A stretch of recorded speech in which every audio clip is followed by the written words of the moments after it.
Welcome, welcome, everyone. I see you all coming in. We're so pleased that you are with us this evening. Welcome, welcome, welcome. We will be beginning momentarily. We really appreciate your patience. Welcome. So many are still coming in from everywhere. Welcome. So pleased and thankful that you are with us. Please tell us where you're coming from. We'd love to know. Wow. Hello. It's going to be a wonderful evening. Please tell us where you are coming from.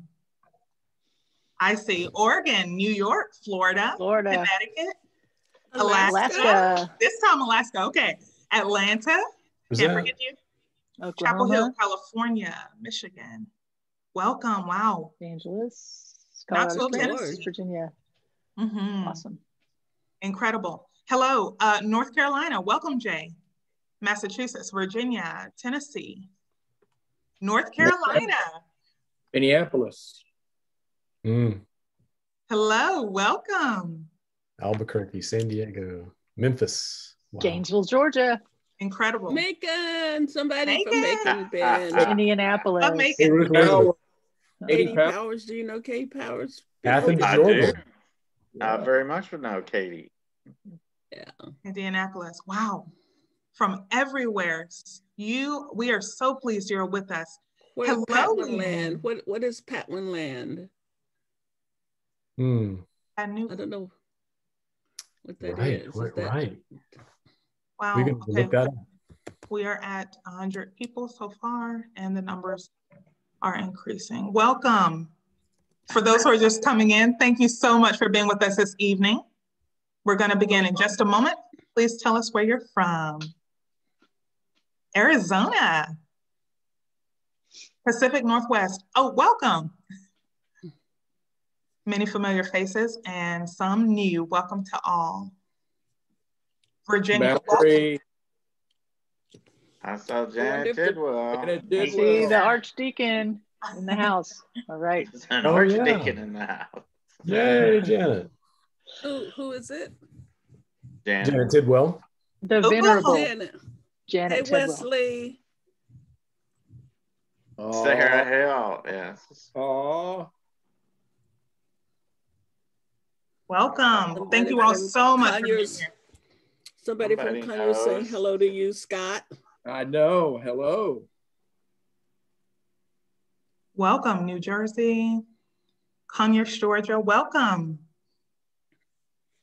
How many more people are in the waiting room? Have you cleared it out? None. They're just trickling in now. A little bit over 100 people. Welcome. So let's get started. Oh, I thought that was a native land. We're so glad to welcome the folks from Patwin Land and here. So yeah. Yes, incredible. Good evening, everyone, and thank you so much for your patience. My name is Dominique Hardy, and I'm the program manager for the Center for Racial Healing. And we want to grant you a warm welcome tonight for a conversation on reimagining policing through cultivating congregational connections to law enforcement. And on behalf of the Center for Racial Healing, where Dr. Catherine Meeks is our executive director, and Reverend Donna Mote is the wonderful coordinator, along with Dr. Meeks, of this wonderful conversation, we welcome you. And so without further ado, I present to you Dr. Catherine Meeks, and very briefly, if there are any internet connectivity issues for any reason, we kindly ask you to breathe, sign back in the same link that you came in with initially, and give us about 5 minutes to reconnect. It's going to be a wonderful evening. Dr. Catherine Meeks, my shero. Well, all right. She always has that propaganda at every meeting she introduces me for. Thank you, Dominique. I'm so delighted to be here this evening. And we have begun a process in Atlanta of remembering the Native people who lived on this land that we occupied that never belonged to us before. And I would like to say a word about that in terms of if you would be interested in visiting our website, you will see the statement that we have made giving thanks and honoring the people who lived here but way before us, the original people, and being thankful that we are here on their land, and we want to be respectful of the fact that they were here, and we want to be sorrowful for the ways in which they were removed. And we don't want to keep acting as if none of it ever happened. So if you go to the website, you'll see the statement, and we're asking people all across the country to make such statements on their websites to help us with the beginning of a little bit more healing toward what we did to our Indigenous peoples who were here. So I'm delighted as the executive director of the Center for Racial Healing to be able to be a participant in the effort to reimagine policing and public safety in this country. In the last 7 to 10 days, we lost Dante Wright, who was 20 years old, Anthony Thompson, who was 17 years old, Peyton Ham, who was 16 years old, Micaiah Bryant, who was 16 years old, and Adam Toledo, who was 13 years old, to police violence. We lost them to police violence, and we lost them to police violence because they were all Black. It would not have happened had they not been Black or brown. And that reality is the fuel that fuels our fire in this diocese and in this work that we're trying to do around reimagining policing and public safety. We have got to make the changes. It's a non-negotiable. And that's our intention, to work at it that way. And we're not going to celebrate anything until we start seeing lives be saved. At the end of the day, everybody, police officers and non-police officers, people committing crimes, people doing whatever, are all God's beloved children. And our responsibility is to see to it that everybody is safe. People committing crimes should go to jail. They don't have to be shot down in the street like dogs. And that should be unacceptable to us, particularly people of faith. I'm guessing that the people who are in this audience are people of faith. And we don't have the luxury of picking and choosing which people we're going to care about. Because if we claim to follow the faith perspective, we've been mandated to love everybody and try to honor and respect the humanity of everybody. And that is whether you're in a uniform or out of a uniform. And that is our perspective. That is the perspective that undergirds this work that we will do tirelessly. When the center decided to take up this work last October, I knew for a fact that it was too much for me to try to do as center director with everything else that was going on. So I was able to talk to Reverend Dr. Donna Mote about being a part of this in some way. And she was more than delighted to take up that mantle, and certainly so capable and so passionate about the ways in which to go about trying to get this work done. So I'm so honored tonight to be able to introduce her as the coordinator for the Reimagining Policing and Public Safety initiative that the Diocese of Atlanta is engaging along with the Diocese of Georgia. And if this is not happening in your particular diocese, we want to say, start in the morning talking to somebody about getting such a project going in your diocese. So Reverend Mote will introduce our panelists and serve as moderator for the remainder of this event tonight. And I will become a participant gladly instead of having to do anything else except what I've done already. Donna. Thank you, Dr. Meeks. It's my honor and pleasure to be with all of you and to have as my co-panelists this evening some of my sibling clergy from the Diocese of Atlanta.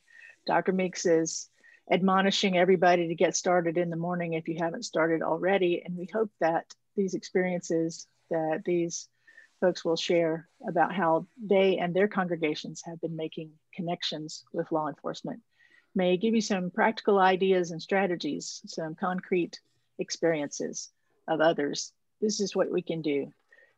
There are very, very many small steps. And the work on the whole is overwhelming. And so, as the old saying goes, how do you eat an elephant? One bite at a time. We believe, the people participating as panelists tonight affirm, that we have to change the conversation. And part of how we can change the conversation is by actively engaging and cultivating new kinds of relationships across all sorts of perceived barriers. Tonight, we want to focus specifically on how to cultivate those relationships with law enforcement where you are. Why this approach? Police departments, law enforcement agencies are embedded in the communities where they are serving. Congregations of whatever religious community are embedded in those communities. So when you have two embedded entities, multiple embedded institutions already, how about getting the people that comprise those to be in conversation with one another in ways that they haven't probably been before? And with that in mind, could we then create a brave space, as Dr. Meeks often says, where we can have the difficult conversations? Because the context has been created where we have communicated respect for one another and our profound intention to respect the humanity and the dignity of every human being. So I would like to briefly introduce each of these folks and tell you where they are serving. And then I have some questions for each of them to prompt some of their accounts of their experiences. And we hope they'll be in conversation with one another. And then we'll do our best to save some time at the end for your questions. As Dominique has noted in the chat, there's a separate Q&A function. And if you'll put your questions in that area, then she'll be able to see them and pass them along. So again, thank you so much for being with us as we think about how to change the conversation by cultivating new relationships, new connections between congregations and law enforcement. I am pleased to have Ben Day on this panel. Ben and I are litter mates ×2. We were ordained twice together. Ben is the rector of Christ Church in Norcross, Georgia.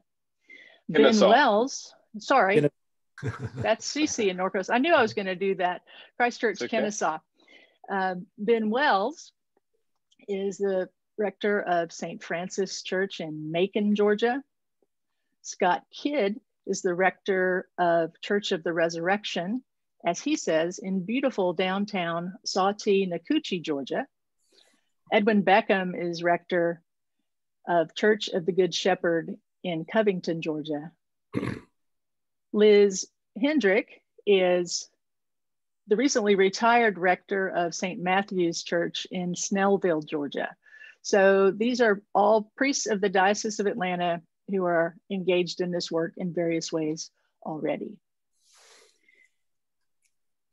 Ben Day, we have heard that you have opened a respite center for first responders, not in the city where you don't live, which is Norcross, but the city where you do live, which is Kennesaw. Christ Church, Kennesaw, yes, has a respite center for first responders. Would you talk for just a little bit about what that is and how you came upon that idea? Sure, yeah. So it is, the name of the respite center formally is the St. Michael Law Enforcement and First Responder Chapel. We just call it the St. Michael Chapel for short. Dedicated to St. Michael, consecrated to St. Michael, because St. Michael is the patron saint of police officers and first responders. And this actually is highly episodic.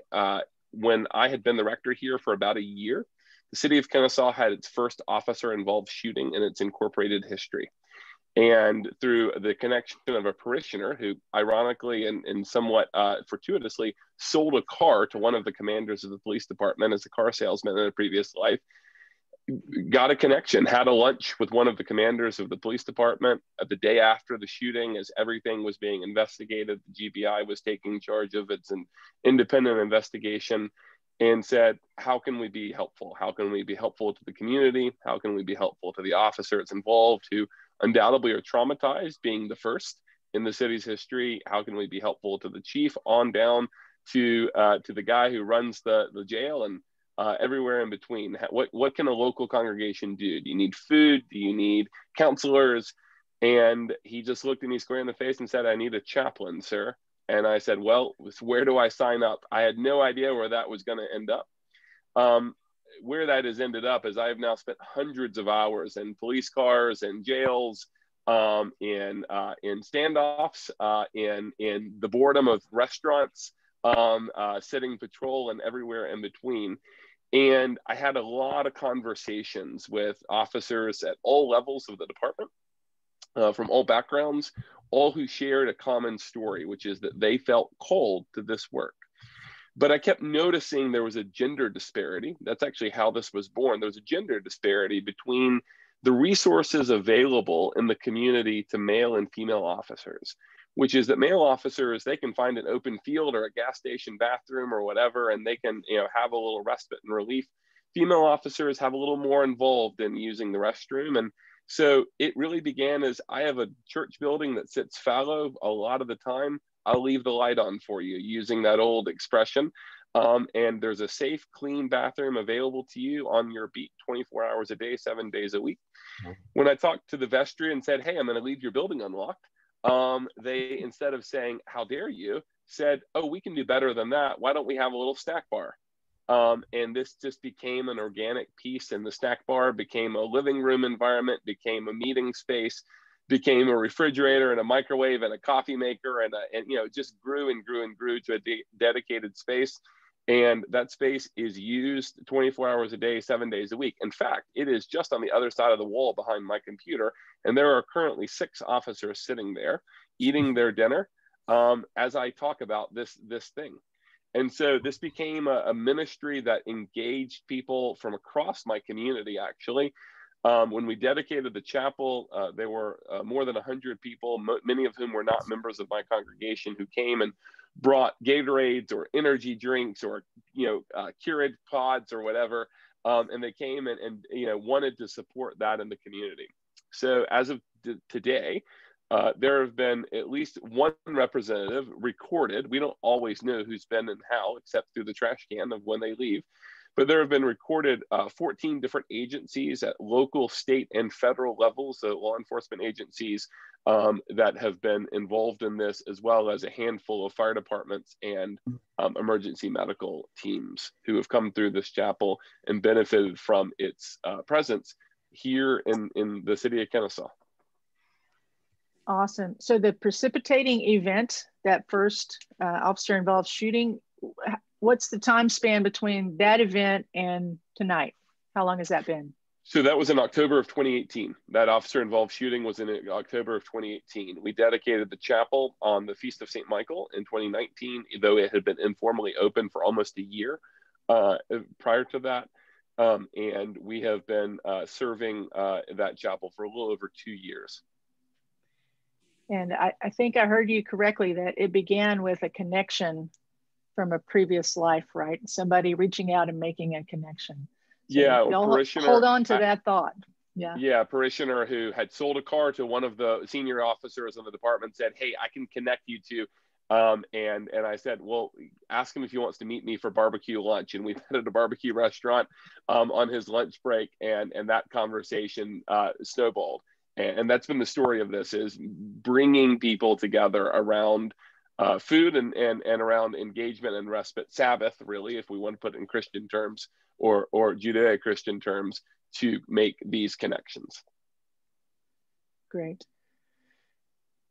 Edwin Beckham, I remember a story about you finding a connection in your community to law enforcement in one of those sort of sideways kind of ways. Could you tell us about that and what's been going on in Covington as a result? Sure, Donna. In part, thanks to your conversation with you and friendship with you and the connections that you have as a chaplain in various ways.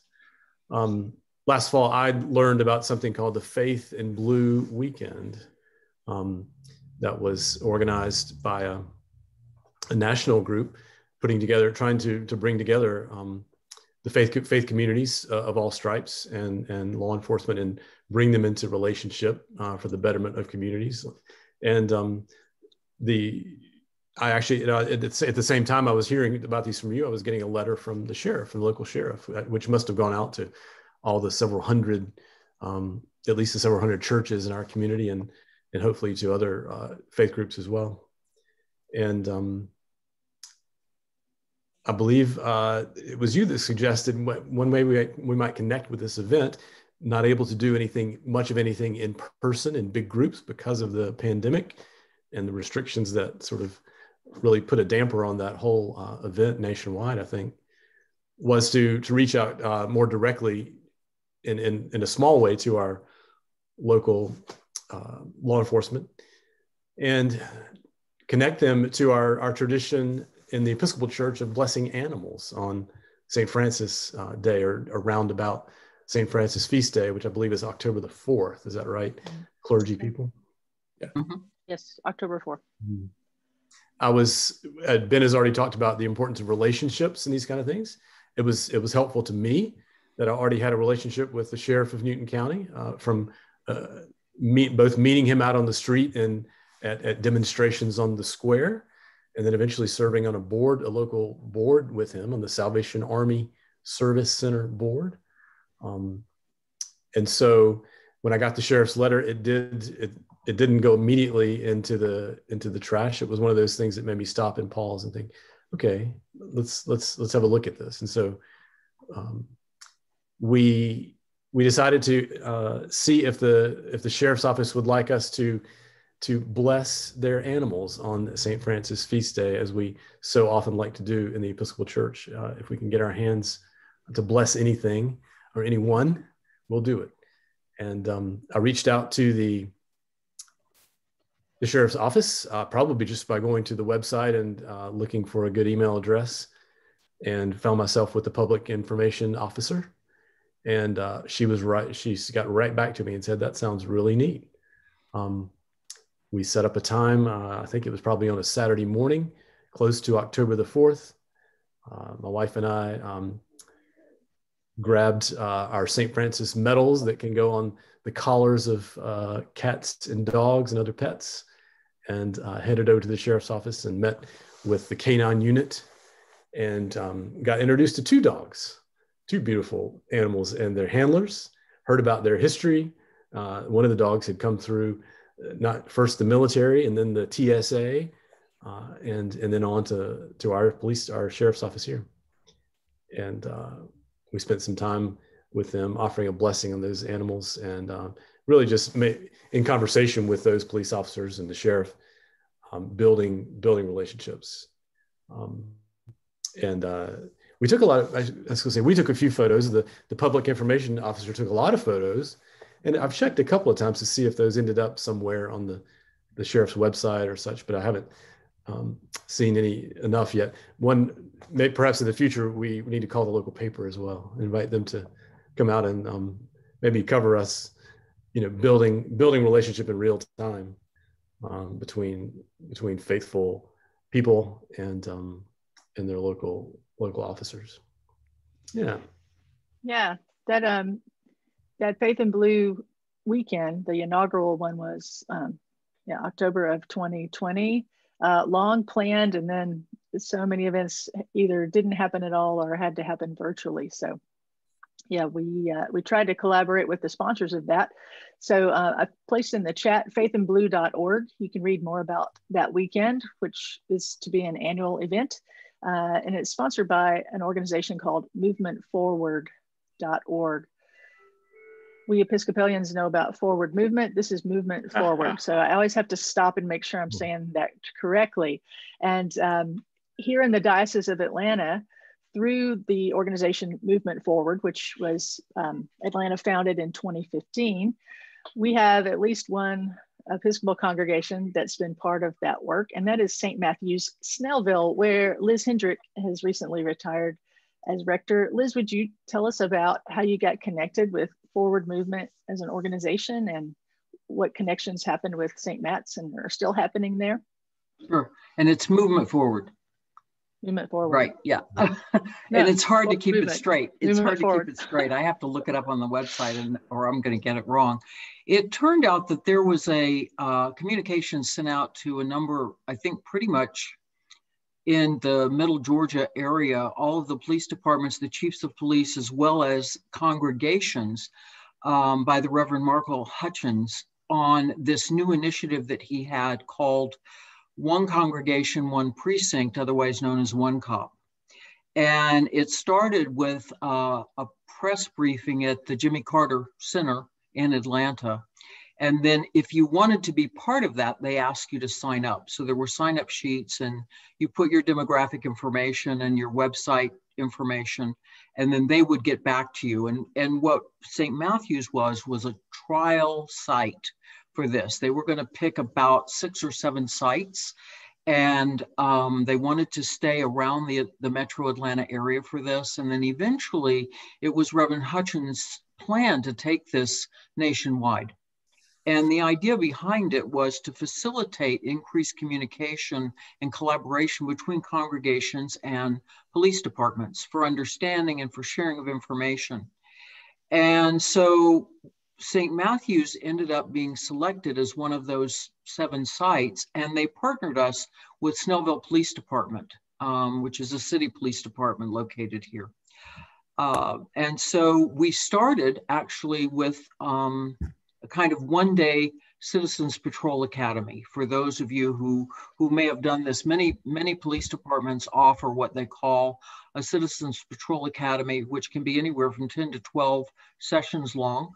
And it is a way to introduce you to all aspects of policing. And so they do everything from put you through a shoot house exercise to a demonstration of their SWAT teams. They go through all of this stuff using videos and using a number of officers in the department. And so what One Cop decided to do, that organization put together a one-day exercise in one of the local police departments where the clergy were able to go through and sample or experience, if you will, some of those aspects. And from that, you then went back to your congregations and you started to develop a relationship. And so we had 2 people in the parish that were very interested in serving as the liaison to Snellville. I contacted the chief of police and the assistant chief, and they were very supportive of making this work. And so over that time, St. Matthew's has partnered with Snellville to do a couple of different things on we recognize their birthdays. We recognize Dispatchers Week. We recognize Administrative Assistance Week. We recognize the law enforcement weeks that occur, one of which is next month, actually, with the National Police Memorial Day being scheduled for May 15th. And we started, it was very impromptu. There was no structure to this per se.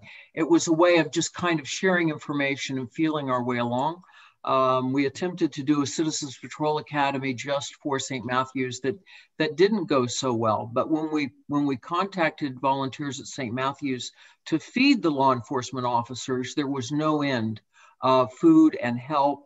And we started doing that on a regular basis. And one of the things we did around 9/11, several years ago when we had the tropical storm that was heading through Atlanta, is we went ahead and we cooked both lunch and dinner for the officers, figuring that nothing was going to be open.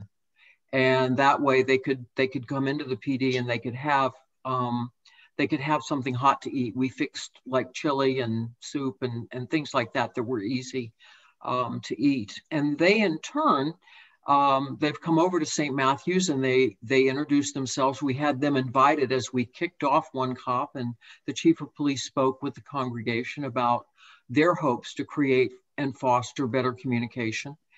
And then we invited them to come over and do a building security check. And so they came unannounced. The staff that was there did not know they were coming. And they did a very thorough security check and gave us recommendations on things we might want to tighten up from a security basis. We have tried to do a law enforcement Sunday, but it's very difficult.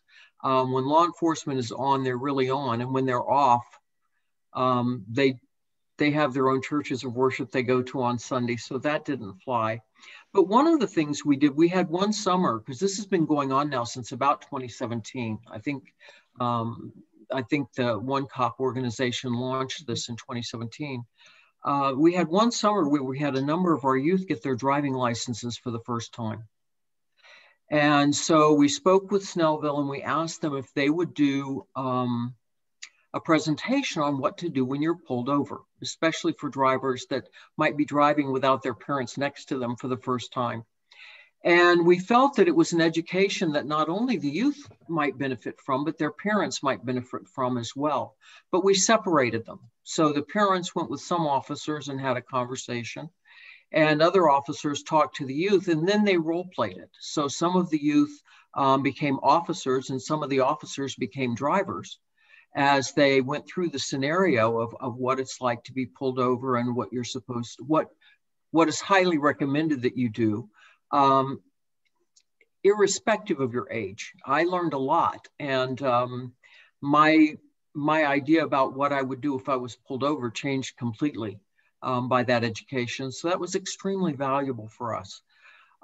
They have done other things as far as the property and securing the property when we've needed that. And we've continued to recognize them with following up on birthdays. And we have a Bunt cupcake bakery in town.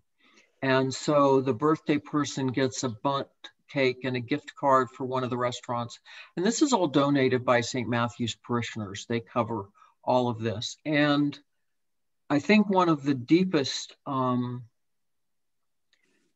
recognitions of what we were doing, if I might say, was an officer that came by and said, you know, I've never had that kind of acknowledgement from a person in the community before. And he was deeply appreciative. So it's a program that still continues.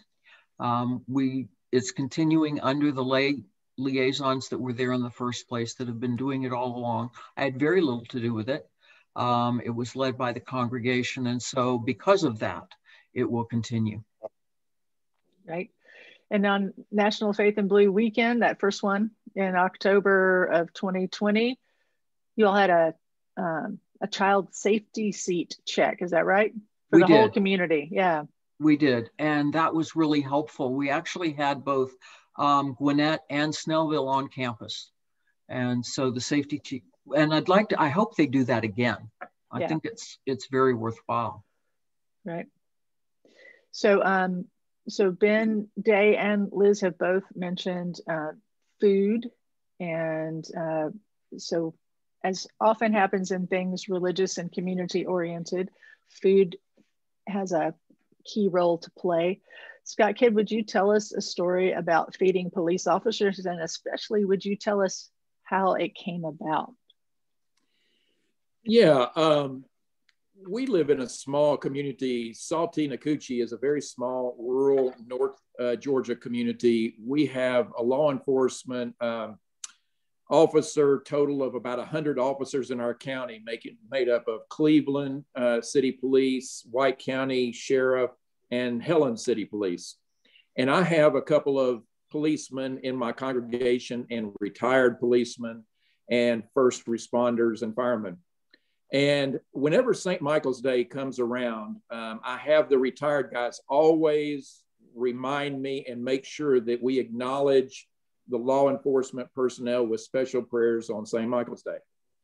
So we've always been sympathetic to the law enforcement community. But then George Floyd happened, and it threw the whole world into chaos, including our very small portion of North Georgia. And so shortly after that, some community leaders wanted to have a service of healing, a public service of coming together in prayer and healing. And I was invited to come to the downtown park and offer some words and a prayer. And the sheriff was there as well. And so when, I said a few words, and then when it came time for my prayer, I asked everyone to take a knee. And to my surprise, the sheriff took a knee. And it really warmed my heart that he was sympathetic to what we were gathering for, that he didn't feel threatened by feeling sympathy for Black lives. And so we began a conversation there, and I told him how much I appreciated it. But then shortly after that, I started getting some pushback from some people in the community because I took a knee. The newspaper was there, got in the local newspaper. And so I started getting phone calls from people accusing me, because I was sympathetic to Black lives, that I am not supporting police, which could not be farther from the truth. And no matter how much I tried to talk to some of these people and reason with them, they were convinced that you're either one or the other. Well, that bothered me. And so I was in conversation in August with the vestry about, just sharing my frustration with we can do both, because in our baptismal vows, there is a dual nature to our baptismal vows. We proclaim by word and example. We seek and serve.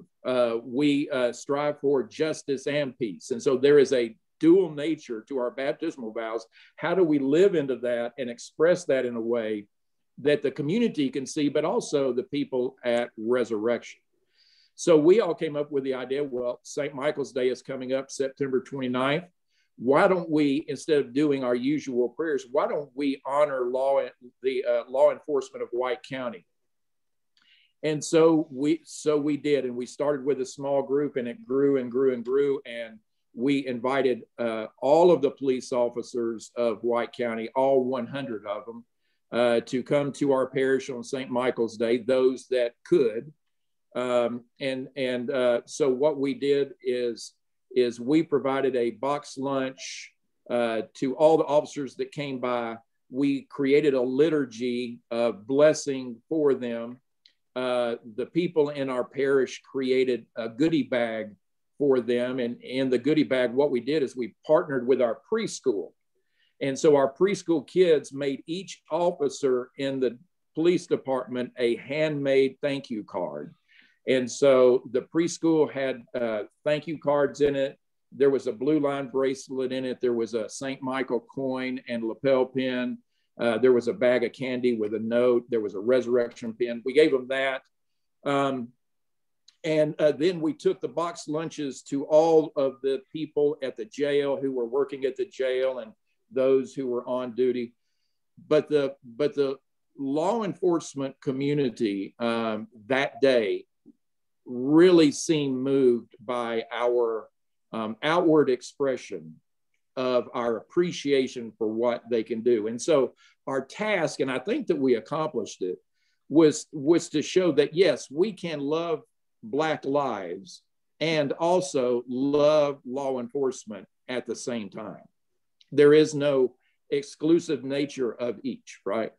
And so since then, we've had a great relationship with the law enforcement community. And I am quite confident that come this St. Michael's Day, it will be even bigger and better. Thank you. Ben Wells, in Macon, Georgia, you have been chaplain to Macon Bibb County Sheriff's Office for quite a while. Would you tell us a little bit about that work and about how that has or hasn't connected the parish of St. Francis to law enforcement? I'd like to tell you that I am from a law enforcement family. My dad was sheriff. My both grandfathers were sheriff, not all at the same time, obviously. And my mother was sheriff.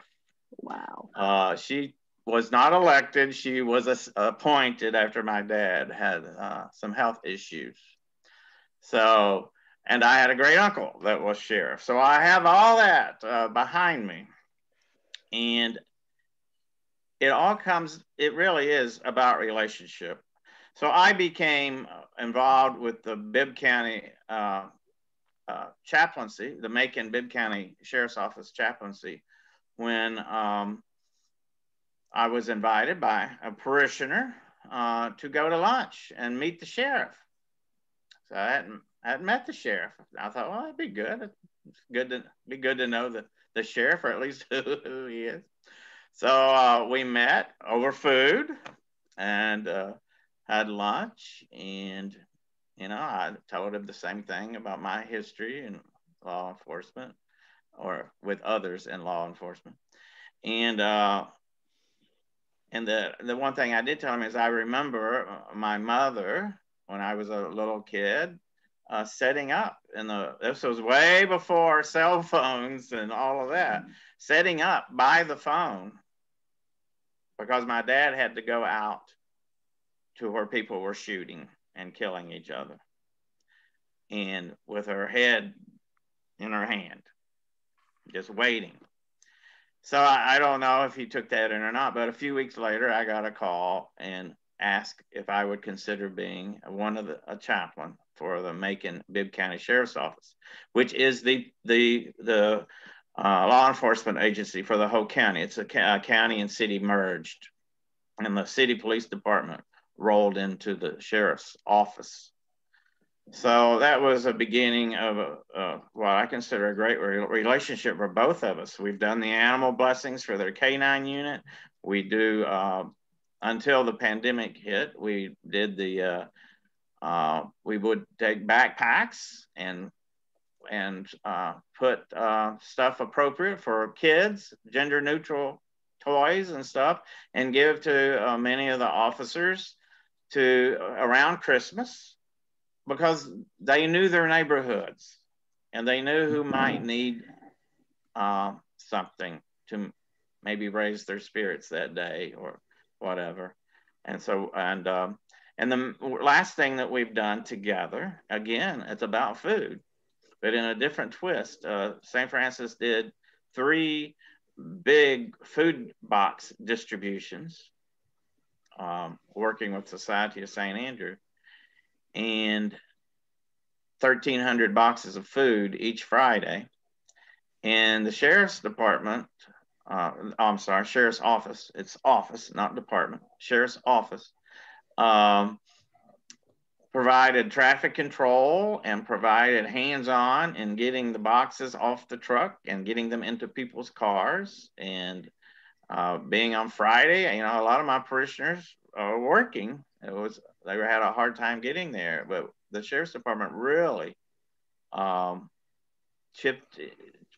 together and did that for us, and made all 3 Fridays a huge success. And Macon is in need of such food distribution. A lot of pockets, big pockets of poverty, and you're in the middle of a pandemic. People that had lost their job. I talked to one lady, she had lost her job before the pandemic hit and was unable to get a job during the major part of the pandemic. She needed help. And a number of people like that. And so it's been a great relationship. They have built a new precinct close to us, and I have told the sheriff that I would like to take that precinct as my own. He has not said yes or no, but since it's so close, I figured we could do, the sheriff's deputies, they change shifts at 6 a.m. and 6 p.m. So you can't just walk in anytime and expect to sit down and say, oh, the chaplain's here. That's not how it works. You have to be there when they're there and when they want to talk. We just had a deputy killed in the jail, Deputy Knight, and an inmate. And so as a chaplain, I was present for his funeral service. And it truly is all about relationship and thinking about my family history. I mean, we grew up in a neighborhood, the whole county, and everybody knew each other or knew of each other, and it maybe I'm naive and I'm thinking of a different day, but it's harder to be violent to people. I'm not saying there weren't violence, there was, but it's harder to be violent to people when you have a relationship with them, and that I think that goes both ways. So, and you know, as well, I'm sure we'll get into it, reimagining policing. I mean, I think we ask our police officers to do a lot that really we shouldn't ask them to do certain things. And one of them, I'll go ahead and jump in, is to taking over our mental health situation. Throwing someone in jail for mental health issues and episodes, I don't consider that mental health.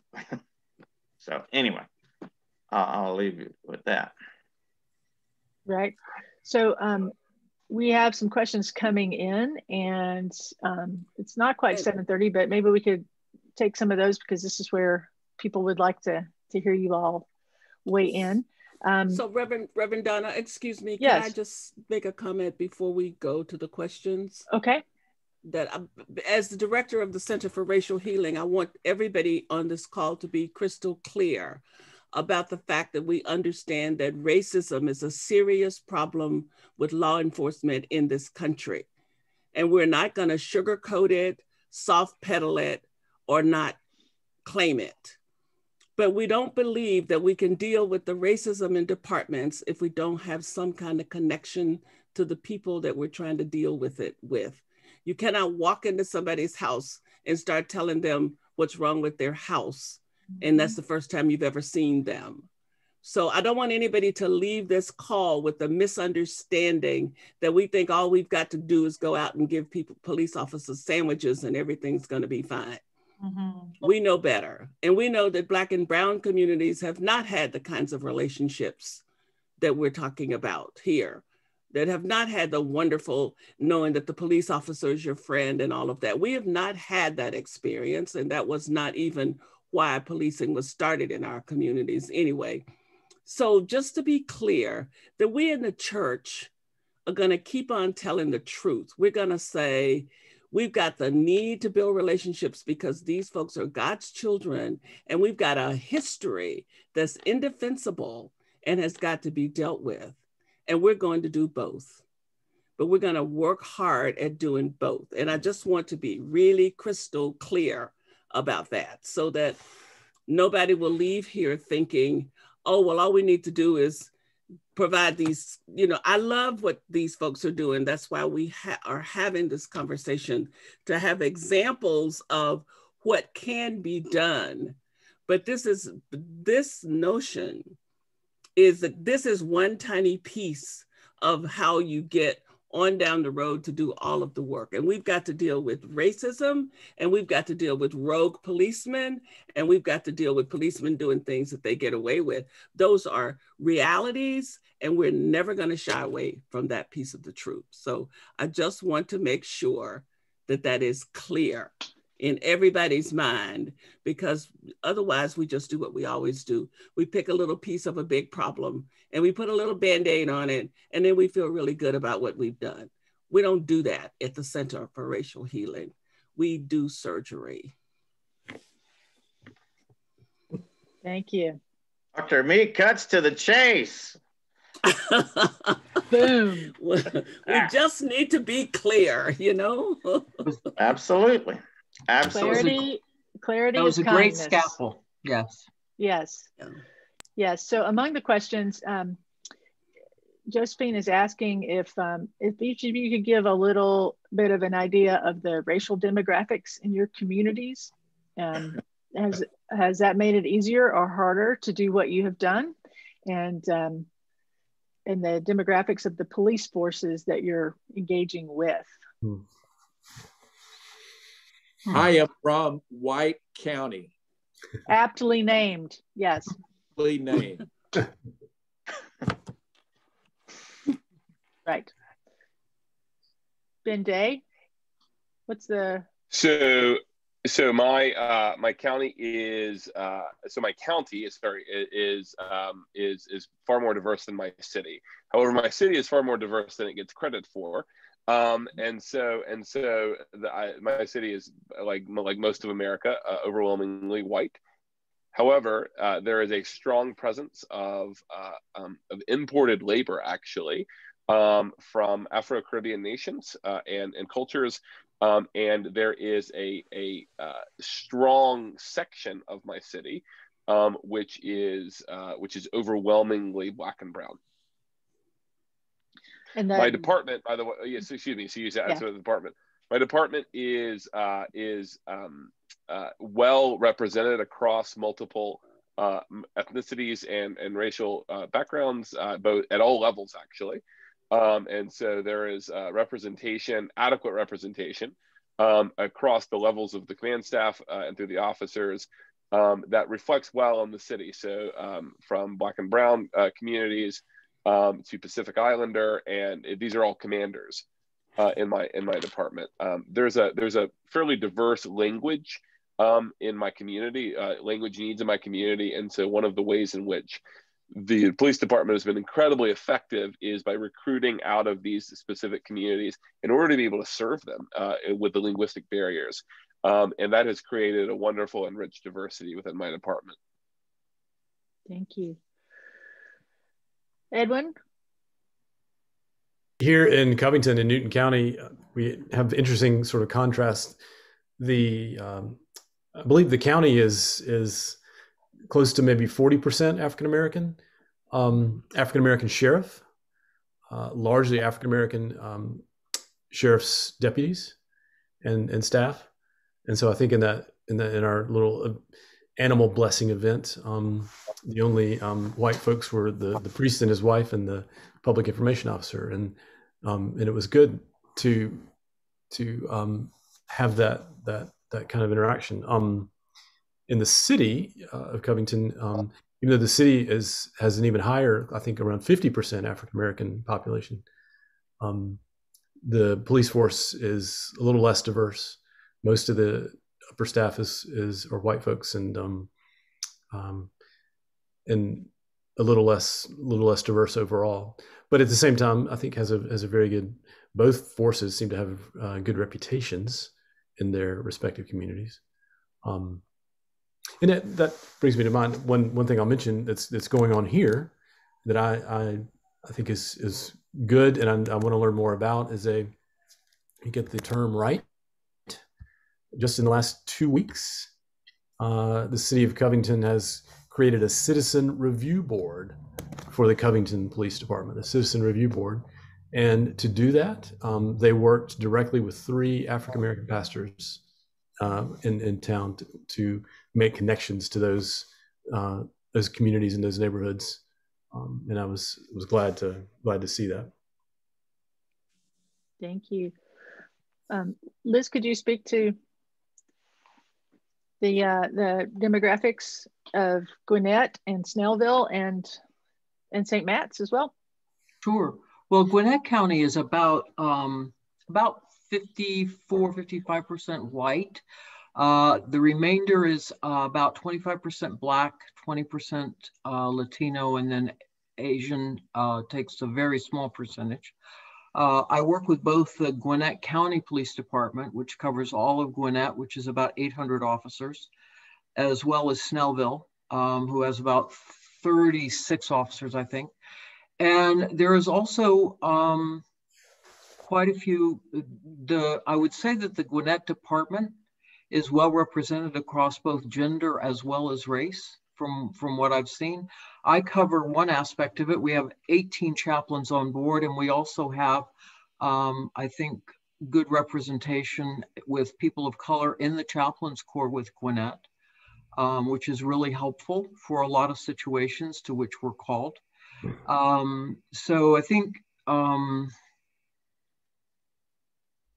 let's see, what would I say?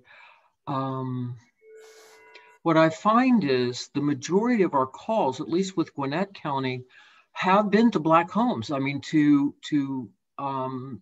maybe follow up with what Dr. Meeks said. And a lot of them are sudden death. So one of the things you learn to do as a chaplain, because you don't know what to expect when you go to a call out, except you have a brief description of the situation, is that you find yourself really calling on Christ to be present wherever you go. And it hasn't mattered whether I'm in a household that has African-American, Black people, Asian people, even people where we may not connect on the language. We connect with the presence, and that makes a big difference. We haven't done ride-alongs for about a year now, but riding along with the officers is another way to establish relationship. It's for, and Ben Wells will know this well since he comes from a police family. Police officers are not quick to let their guard down. And it takes a while to get to where you have more than just a relationship between officer, whoever it is, whether it's Officer Black or Officer White or Officer Korea. It takes a long time to establish a relationship, and it requires really a lot of being present and asking good questions. And Ben, how about Macon-Bibb County? Macon-Bibb is, I believe, 65% non-white. Since the county and city merged several years ago, the police force, the last time I remember the statistic was, I want to say that it was 30% of non-white officers, but that's been a few years now, and I know the county is down a number of positions that have not been filled, quite a few actually, because of money issues. And but the sheriff David Davis is white. Many of his lieutenants are African American. So it's the police department, once it gets fully filled again, which is not 100, will never be 100%, but I believe with the way I've seen the sheriff operate, that it will reflect more of the community. I think that's his goal. Another question, Rebecca's asking, do you have any suggestions for how she and others who are part of an interfaith conversation with several local police chiefs where she is, and working with faith communities? So basically what we're talking about, do you have any suggestions for how to move beyond the getting to know you phase and really start to have these conversations that need to happen and that need to involve the input from officers? Well, I certainly have a recommendation, and that is to talk to them about, nobody knows more about the needs of the community than the people that drive through them at all hours of the day and night. To invite them to talk to your congregation or to your committee and see what they feel the needs are and where they could use some resources. The backpack thing was an idea from St. Francis, and they really like it because it's something tangible and can be done immediately. And again, something to help establish relationships between the police and the people that they're policing.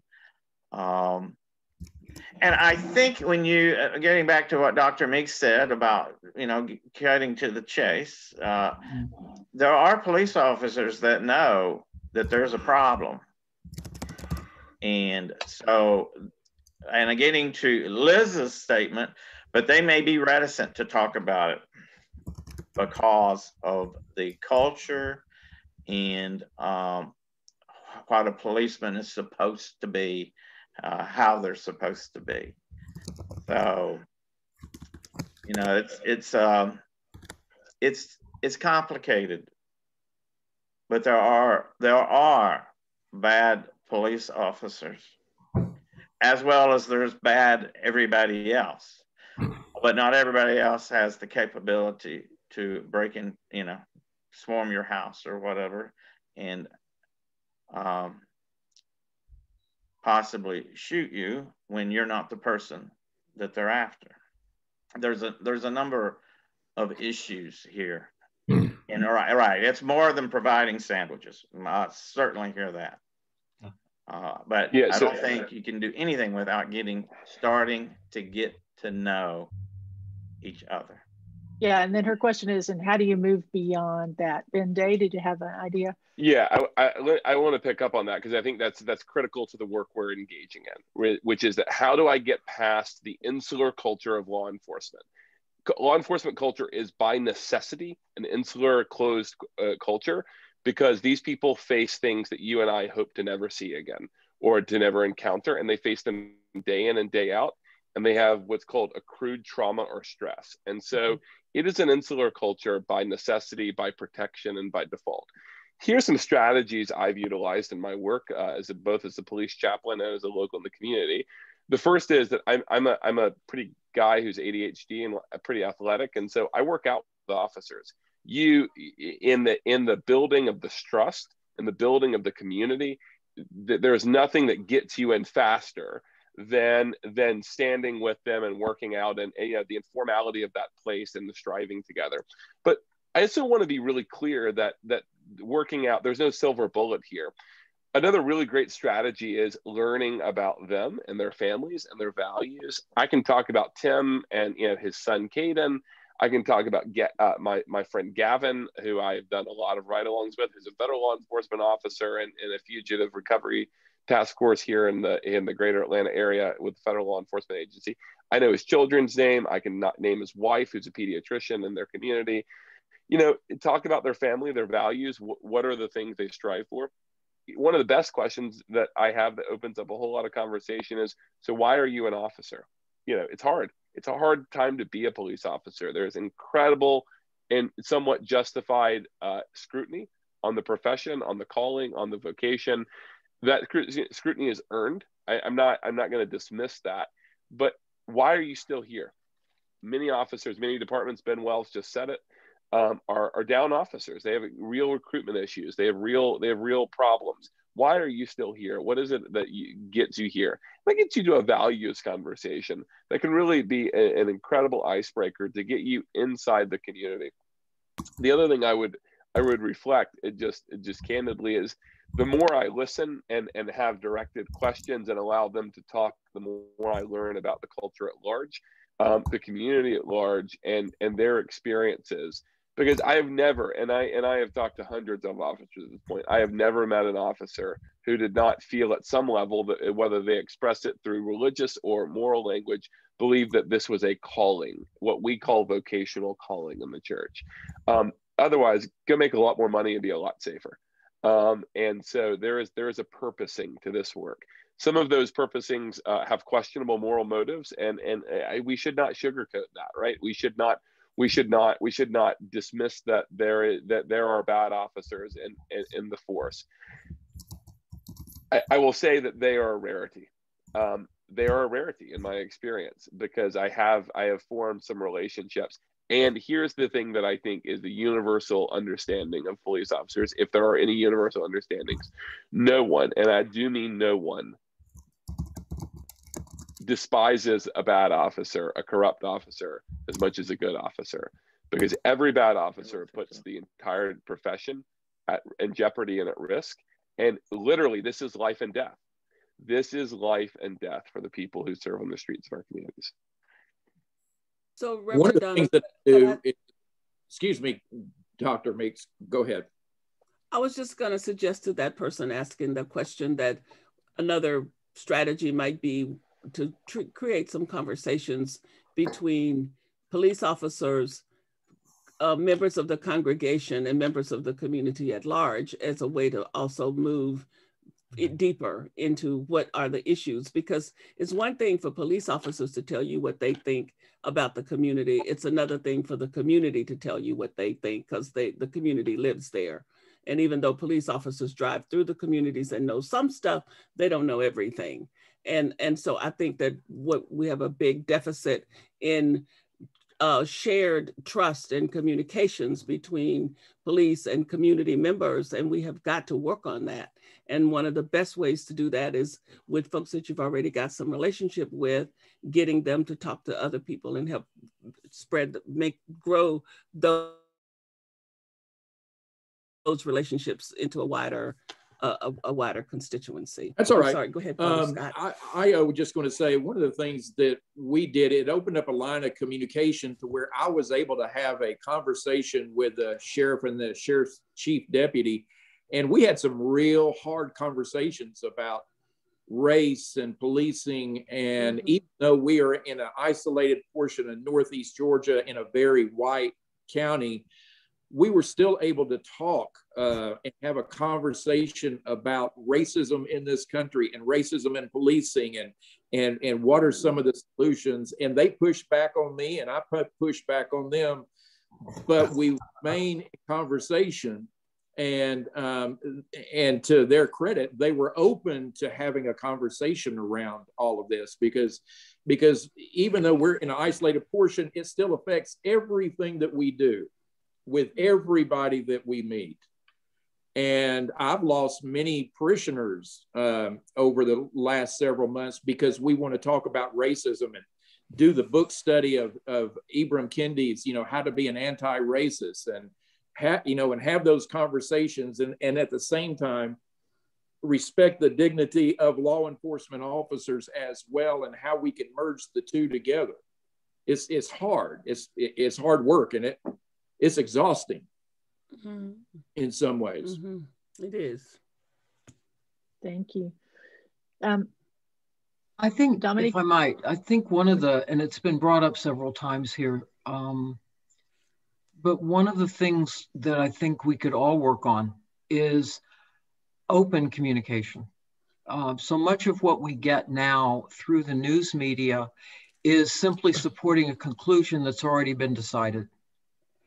And that carries a lot of weight when you see it on TV or you see it in Facebook or you see it in any of these other things. Those are times when it would be great to be able to sit down to have a relationship with law enforcement such that you could sit down and say, through your lens, what do you see here? Often what you will find, or maybe not often, but what I have experienced with that is that they can critique it from the standpoint of maybe some things that went wrong, There is a huge need here to be able to have open conversation rather than coming to the table with a sheet of conclusions, and trying to fix something before you can fix it. And Dr. Meeks is, just to use her analogy, there's some diagnostic work that has to be done before you use that scalpel, before you take that patient to surgery. And I think on many of these things, the diagnostic work still could use some help, right? One of the things that I would recommend to anyone on this news feed, if you have not done it, is check with your local police department to find if they have a Citizens Patrol Academy. It will give you a chance not only to meet some of the officers in a much more relaxed setting than you've probably experienced when you do get pulled over, but they also allow you to go through and do some of the things that they do so that you get a feeling of what it must be like to be in tense situations that they might be in all the time. And from that appreciation, I think there's also the opportunity to create dialogue. So if you've not done that, I strongly recommend that. One of the things that Gwinnett did several years ago is create a police academy just for clergy. And so if you have clergy in your area that maybe have some kind of an informal or a formal clergy group, reach out to one of your police departments and ask them if they would be willing to do that. Because once that has established, once you have seen a number of officers come through and present information in these classes, you can start to develop a closer relationship, including with the chief of police or the sheriff, and possibly create dialogue panels, which would allow you, when certain things hit the news media, when you might be able to sit down and have an open discussion and a debriefing on exactly what that is, depending upon the lens of the person who's watching it. So again, it goes back to just good communication, but that's where I think some of our nascent work needs to begin. And hopefully, and my dream is, if we were going to say, what is my dream of reimagining policing? I would tell you that it's having all of the stakeholders around a table, because it's not as clear cut as getting to know the officer and the officer getting to know you. As Dr. Meeks and others well know, there are laws on the books that should have been gone a long time ago. There are new laws coming up that need to be scrutinized very closely. So the power of legislators to help in this effort cannot be underscored. It's absolutely critical. Police officers don't make the law. They don't even get a chance to really interpret the law. Their job is to enforce the law. And it puts them often in a precarious position because they have to enforce the law. And now that everything is recorded, even cutting a little slack might be criticized, right? So it's sort of like, how do you do this? So they're going to try and go by how they've been trained and follow it. I think an appreciation of some of that training would be helpful, but without having all of the pieces around the table, I don't know that we're going to see true change. I think we'll have good conversations, but without people that are involved in making things happen, I think it would be difficult to see the kind of change all of us, I would hope, on this call and all of those listening in would like to see. Well, that does bring up the training, I think, is a big issue, because the trainings, some of the trainings that I've seen are very militarized. And it's very hard to establish a relationship with the community when you are in a military mode, that it's me versus everybody else. And that does not bode well for trying to establish a relationship with or without sandwiches. Right. Right. And yes. that's a big part of the conversation, right? Among the reforms needs to be alterations of training that would shift the mindset in the training process from warrior mentality to guardian mentality. And peace officers, right? So that has a profound connection with how recruiting is done. And I wanted to touch on a question which was placed both in the Q&A and in the chat by Gary, who's a retired officer, 34 years service in Colorado Springs. He's a newly ordained deacon. He's done the Sacred Ground curriculum, and he's wondering if he's trying to engage his department, his former department, in conversation around bringing that sort of historical background of policing in our country into the training of that department. Do y'all have thoughts or responses to that? Most people don't know the history of American policing, including many, many serving officers. So is that a way in for us? Is that a place where we might make a contribution using some of the kinds of curricula that have already been developed? Yeah, responses to that? Well, I would ask Dr. Meeks, who was the Washington, D.C. police lieutenant or captain that did a talk for your center and talked about the history? Gail Fisher Stewart. Yeah. She was wonderful. Yeah. Absolutely wonderful. I'm sorry, Ben, I interrupted you. I always defer to my fellow Ben there. No, one of the things one of the ways in which I think that this is an incredibly important question is that the landscape or the field at which we play on changes the game, right? A short field, an oblong field changes the game we play. And when the stakes are this high, it's important to understand that, and this is what we're hitting around, and I just want to name it in the middle of the room, is a distinct lack of empathy. and empathy for communities which have been over-policed, have been abusively policed, have been overly marginalized with brutality and militarization. That plays into the narrative of how police are viewed and seen en masse and individually, which changes the landscape of the safety factor for an officer trying to take in a community and take in factors of a community with 10 to 15 seconds of judgment, in which states the rules of the game, right? So when Georgia is playing Georgia Tech, the game is played maybe differently, more aggressively than when Georgia is playing Mercer, or whatever that is, right? And so the stakes of the game, the history of the game, is not saying anything against Mercer down there and Macon. My apologies to the different, but the stakes of the game are different.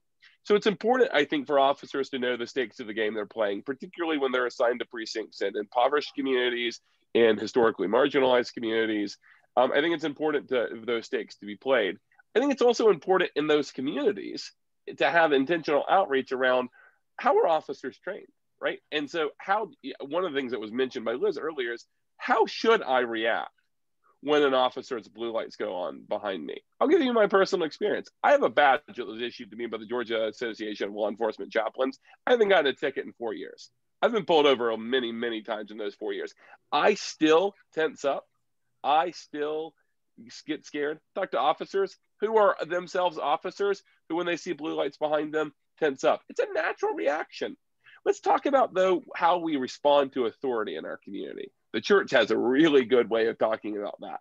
Let's talk about how we respond to authority in our communities, and let's train both officer around history and around perspective with some empathy, and let's train citizens. Let's use the church as a resource to train citizens how to respond to officers. What are officers looking for when they stop? What are the data points they take in? How do they view situations? How long do they have to react? What are they looking for? Let's create the empathetic space to have really, really candid and clear conversations around how did we get here, and knowing that we're here, and knowing that no one is happy that we're here. No one is happy that we're in this place culturally with law enforcement and policing.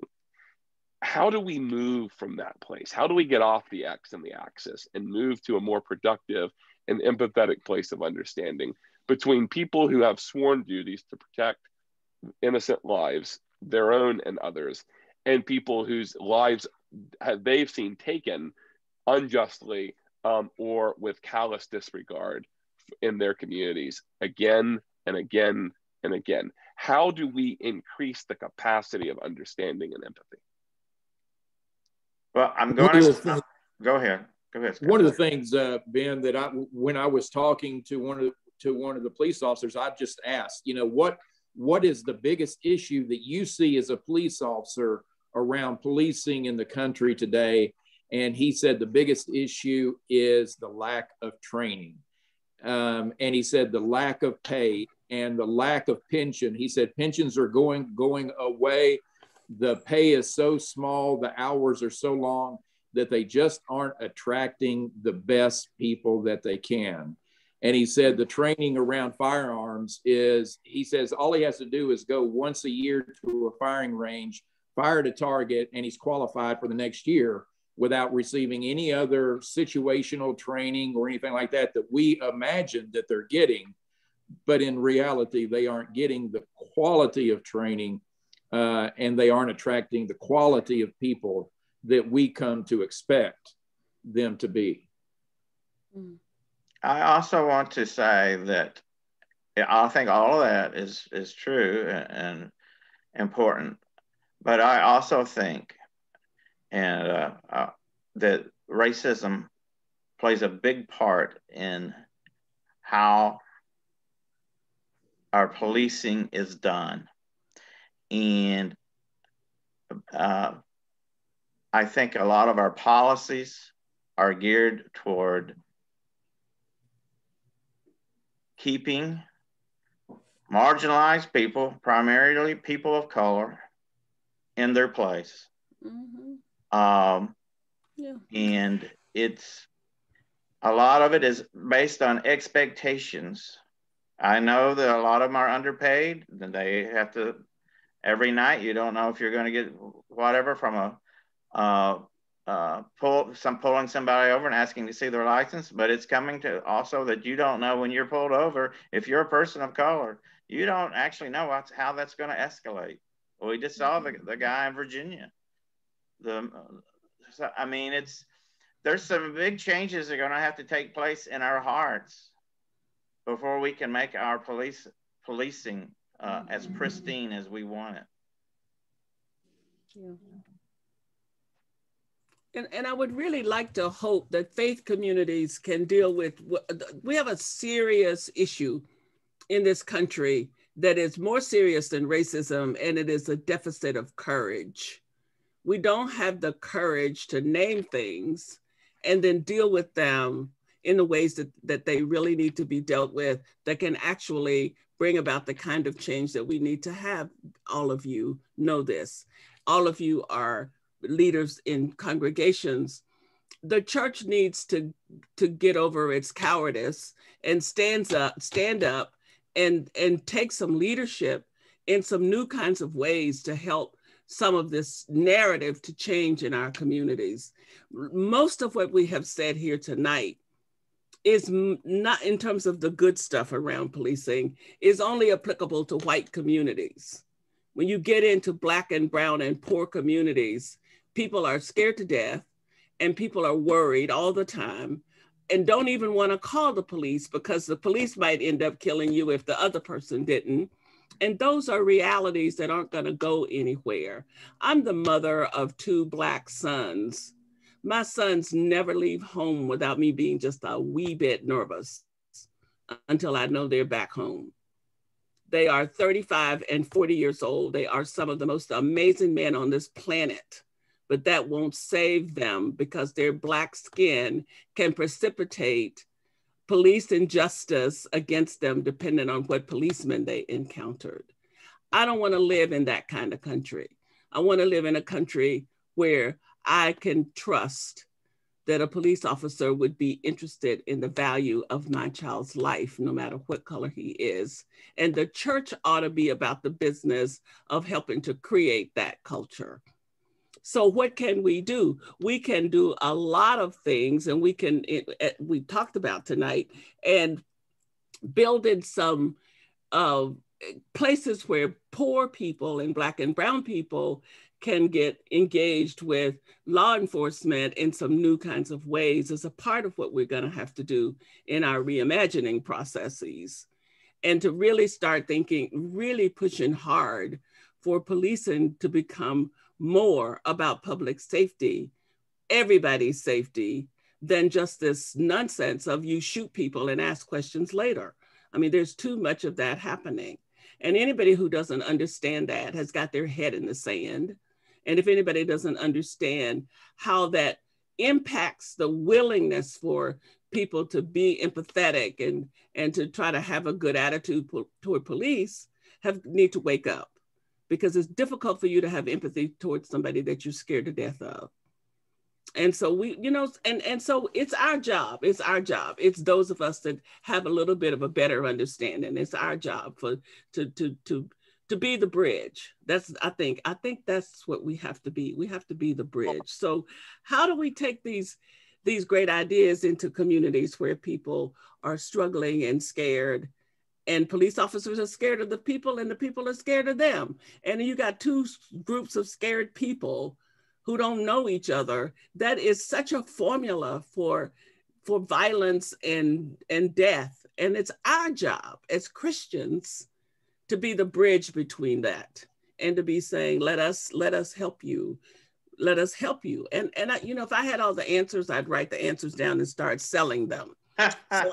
So I don't have the answers, but I think we can get closer to the answers by continuing to talk and continuing to be willing to struggle with this issue. All across this country, folks are here represented in this meeting tonight. And all across this country, we have got to really start getting a whole lot more activistic about how are we going to build these bridges.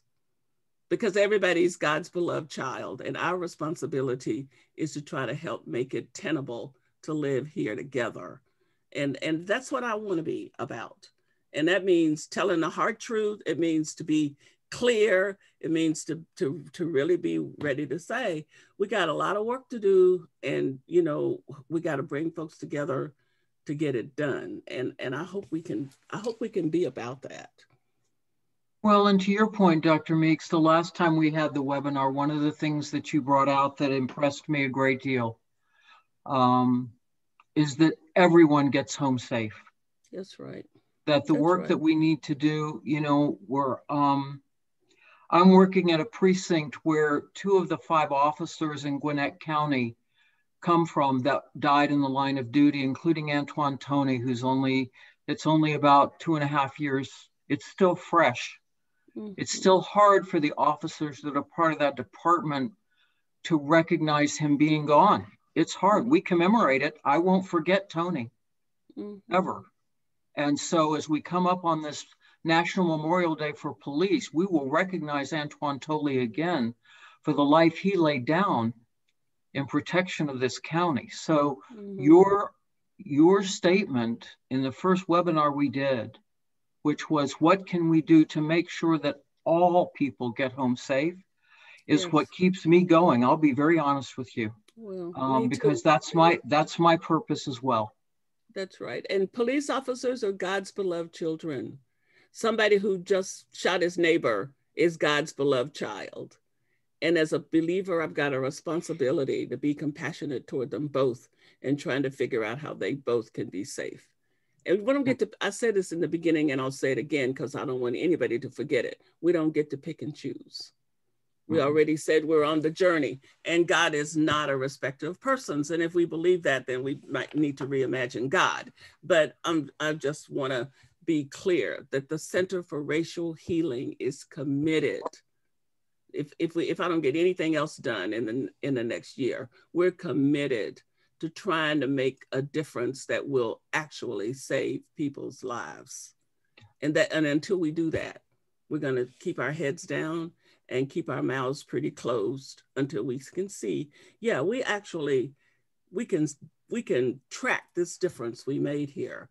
Things have gotten better between law enforcement and the community, because we can't keep living like this. We just can't. I mean, it's so grieves my heart. 6 young people are dead in less than 2 weeks. And we can't keep acting like that's okay. Just because it wasn't as notorious as George Floyd being killed in our faces. It's happening every day, and we have got to be outraged. Dr. Meeks, I am so happy that you are doing exactly what you're doing. Thank you, Father Scott. And I appreciate you and your truth telling out there in those hills. You know, and I'll come out there and help you with that. And you come downtown Atlanta and help me too. And I appreciate all of you. I think we're pretty much out of time. Reverend Donna, do you have a last word? I think I've said enough, and just invite people to the website. But more than anything, invite every one of you to be a half a shade braver as you go forward in doing this work. And then Reverend Donna, why don't you just finish? Thank you. Yes, we have named that we have had a dearth of courage as members of Christ One Holy Catholic and Apostolic Church. So let's be more courageous, and let's remember that perfect love does cast out all fear. And we have fearful people on all sides of these very complicated issues. As Ben Day said, there is no silver bullet. As I say almost every day, there are no quick fixes. There are no easy answers, but there is capacity within us if we join together to make a difference. And so let's use the resources that are the church. That means us. Let's build bridges. Let's be repairers of the breach, as Isaiah puts it.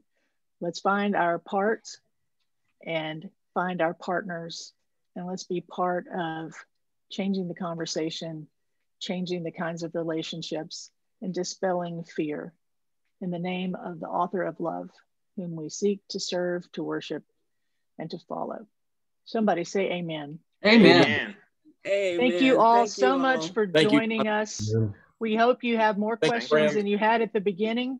That's a good thing. and let those questions guide you into seeking what God would have you do. What's your part? Who are your partners? None of us does this alone. And I'm so glad that I've been joined tonight by this very wonderful panel. Thank you, Ben. Thank you, Ben. Thank you, Scott. Thank you, Edwin. Thank you, Liz. Thank you, Catherine. Thank you, Dominique. Thank all of you for joining us.